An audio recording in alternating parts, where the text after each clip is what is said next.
বন্ধুরা, তোমরা কেমন আছো? আশা করি তোমরা খুব ভালো আছো। আমিও খুব ভালো আছি। আজকে তোমাদের আমি কাঁকরোল ভাজা দেখাচ্ছি। এটা কিন্তু কাঁকরোল ভাজার রেসিপি করছি। আর এটা কিভাবে করব, এটার মধ্যে পোস্ত থাকবে আর কাঁচা লঙ্কা থাকবে। আগে প্রথমে কাঁকরোলগুলো ভেজে নেব, নামাবার আগে কিন্তু পোস্তটা ছড়িয়ে দেবো আর কাঁচা লঙ্কাটা দেবো। আর এই পোস্ত দিয়ে কাঁকরোল ভাজা কিন্তু দুর্দান্ত খেতে লাগে বন্ধুরা। গরম ভাতের সাথে এরকম কাঁকরোল ভাজার রেসিপি থাকলে দারুণ জমে যাবে বন্ধুরা। এটার মধ্যে কিন্তু অবশ্যই পোস্তটা ছড়িয়ে দেবে, দেখবে দুর্দান্ত খেতে লাগবে। চলো বন্ধুরা, আমি কাঁকরোলগুলো কুটে নিই, তারপর আমি রেসিপিটা শুরু করছি। বন্ধুরা দেখো, আমি কাঁকরোলটা কিন্তু কুটে নিলাম। দেখো, এই যে গোল গোল করে পাতলা করে কুটে নিয়েছি। এবার এর মধ্যে একটু নুন হলুদ দিয়ে ভালো করে মাখিয়ে রেখে দিচ্ছি। 2 মিনিটের মতন মাখিয়ে রেখে দিচ্ছি। তারপর কিন্তু ওদিকে কড়া বসিয়ে দিয়েছি, কড়ার মধ্যে তেল দিয়ে দিয়েছি। তেলটা গরম হলে আমি কাঁকরোলগুলো কিন্তু ভাজবো। তোমরা দেখতে থাকো আমি কিভাবে করছি। আর এই কাঁকরোলটা যখন ভাজা হয়ে যাবে, তখন মোটামুটি যখন একটু হালকা ব্রাউন হবে, তখন আমি পোস্তটা ছড়িয়ে কাঁচা লঙ্কাটা দিয়ে নামাবো। বন্ধুরা দেখো, আমি এর মধ্যে নুন দিয়ে দিচ্ছি। 1 চামচের মতো নুন দিয়ে দিলাম, আর সামান্য অল্প একটু হলুদ দিচ্ছি। এবার ভালো করে এটা মাখিয়ে আমি কিন্তু 2 মিনিটের মতন রেখে দিচ্ছি। তারপর কিন্তু আমি এগুলো ভাজবো। তোমরা দেখতে থাকো আমি কিভাবে করছি। আর এরকম কিন্তু পোস্ত ছড়িয়ে কাঁকরোল ভাজা দুর্দান্ত খেতে লাগবে। গরম ভাতে একদম জমে যাবে বন্ধুরা। কাঁকরোল ভাজা খেতে এমনিতেও খুবই ভালো লাগে, আর এর মধ্যে যদি পোস্ত ছড়ানো হয় দারুণ টেস্ট হবে বন্ধুরা। এটা ভালো করে মাখিয়ে নিয়েছি, আমি 2 মিনিটের মতন রেখে দিচ্ছি। তারপরে আমি কিন্তু ভাজবো। বন্ধুরা দেখো, 2 মিনিটের মতন আমি কিন্তু নুন হলুদ দিয়ে মাখিয়ে রেখে দিয়েছিলাম।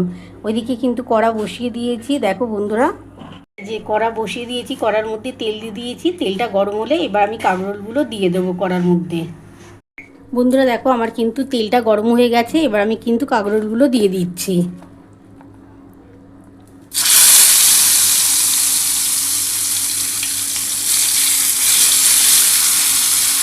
এগুলো একটু লাল করে ভাজার পর, মানে খুব বেশি এখন লাল করব না, মোটামুটি একটু ব্রাউন হয়ে গেলে তখন আমি কিন্তু পোস্তটা আর কাঁচা লঙ্কাটা দিয়ে দেবো।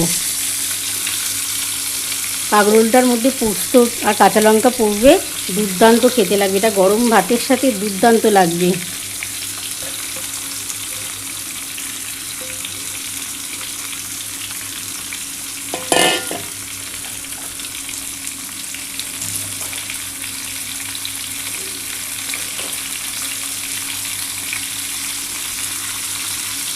দেখো বন্ধুরা, এগুলো একটু হালকা করে আগে প্রথমে ভেজে নিচ্ছি, তারপরে একটু গ্যাসটা জোর করে দেবো। এখন কিন্তু গ্যাসটা আস্তে করেই দিয়েছি।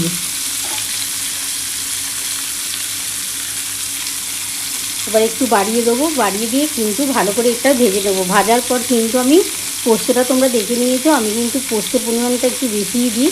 পোস্তটা কিন্তু আমি ওপর থেকে ছড়িয়ে দেবো, আর কাঁচা লঙ্কাটা দিয়ে দেবো। তারপরে একটু লাল করে ভেজে আমি নামাবো। এবার আমি কিন্তু এগুলো উল্টে দিচ্ছি। একসাথেই কিন্তু দিয়ে দিয়েছি, কারণ গোল গোল করে পাতলা করে কোটা আছে, তো অসুবিধা হয় না।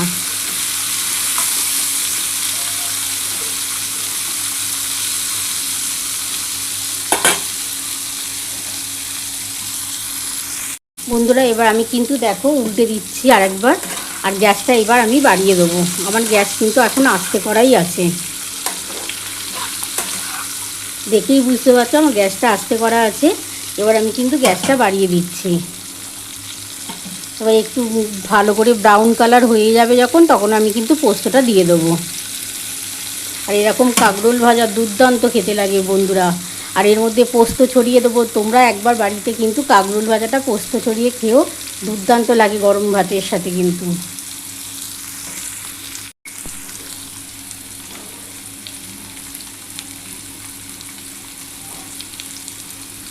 বন্ধুরা দেখো, আমার মোটামুটি দেখো ব্রাউন কালার হয়ে গেছে। এবার আমি কিন্তু পোস্তটা দিয়ে দেবো। পোস্তর সাথে কাঁচা লঙ্কা কুচিয়ে রেখেছি, কাঁচা লঙ্কাটা দেবো।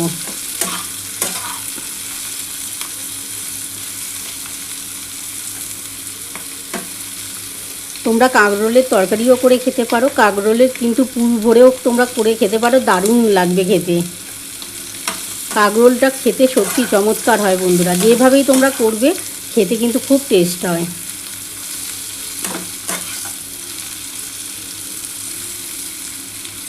এবার আমি পোস্তটা ছড়িয়ে দিচ্ছি। বন্ধুরা দেখো, এবার আমি কিন্তু পোস্তটা ছড়িয়ে দিচ্ছি, কারণ আমার মোটামুটি দেখো কাঁকরোলটা ভাজা হয়ে গেছে, একটু ব্রাউন কালার হয়ে গেছে। এবার কিন্তু পোস্তটা দিয়ে আর কাঁচা লঙ্কা দিয়ে একটু লাল করে ভেজে নেবো, ভেজে তারপর কিন্তু আমি নামাবো। আর যা গরম পড়েছে বন্ধুরা, এরকম কিন্তু হালকা পাতলা করে একটু রান্না করলে খেতে ভালো লাগবে। প্রচণ্ড গরম বন্ধুরা, এই গরমে রান্না করাটা খুবই কষ্টের ব্যাপার, কিন্তু করতে তো হবে বন্ধুরা, কারণ প্রতিদিনই ভিডিও দিতে হবে আমাদের। দেখো বন্ধুরা, পোস্তর পরিমাণটা একটু বেশি দিচ্ছি, তোমরা একটু বেশি দেবে, খেতে খুব ভালো লাগবে কিন্তু। আর এই যে কাঁচা লঙ্কা আছে, কাঁচা লঙ্কাটা দিয়ে দিলাম। পোস্তর পরিমাণ বেশি দেবে, সত্যি দারুণ খেতে লাগবে, টেস্ট ভীষণ টেস্ট হয় বন্ধুরা কাঁকরোলটা।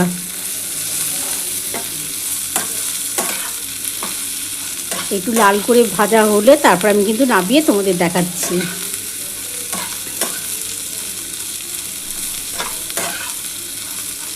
দেখো পোস্তর পরিমাণটা বেশি দিয়েছি, দুর্দান্ত খেতে লাগবে বন্ধুরা। দেখো আমার কিন্তু কাঁকরোল ভাজাটা মোটামুটি কমপ্লিট হয়ে গেছে, আমি কিন্তু এবার নামিয়ে নিচ্ছি। দেখো কত সুন্দর হয়েছে, পোস্তটা দিয়ে খুব ভালোভাবে ভেজে নিয়েছি, তার মধ্যে কাঁচা লঙ্কাও দিয়েছি। এবার আমি কিন্তু তোমাদের নামিয়ে দেখাচ্ছি। এটা কিন্তু গরম ভাতের সাথে যদি এরকম পোস্ত ছড়িয়ে কাঁকরোল ভাজা থাকে, দেখবে তোমাদের মাছ মাংস ডিম কোনোটার কিছুই ভালো লাগবে না, মনে হবে যেন পুরো কাঁকরোলটা দিয়ে তোমরা ভাত খেয়ে নিতে ইচ্ছা করবে। এবার আমি নামিয়ে নিচ্ছি বন্ধুরা, নামিয়ে তোমাদের দেখাচ্ছি। বন্ধুরা দেখো আমার কিন্তু পোস্ত ছড়িয়ে কাঁকরোল ভাজা নামানো হয়ে গেছে, আর এটা কিন্তু গরম ভাতের সাথে দুর্দান্ত খেতে লাগে বন্ধুরা। তোমরা বাড়িতে একবার হলো পোস্ত ছড়িয়ে কাঁকরোল ভাজার রেসিপিটা বানিও, দেখবে দুর্দান্ত খেতে লাগবে। তোমাদের যদি আমার এই রেসিপিটা ভালো লেগে থাকে, প্লিজ একটা লাইক সাবস্ক্রাইব করতে ভুলো না, আর কমেন্ট বক্সে অবশ্যই জানিও কেমন হয়েছে। তাহলে এরকম আরও নতুন নতুন রেসিপি নিয়ে তোমাদের সামনে হাজির হব। Thank you.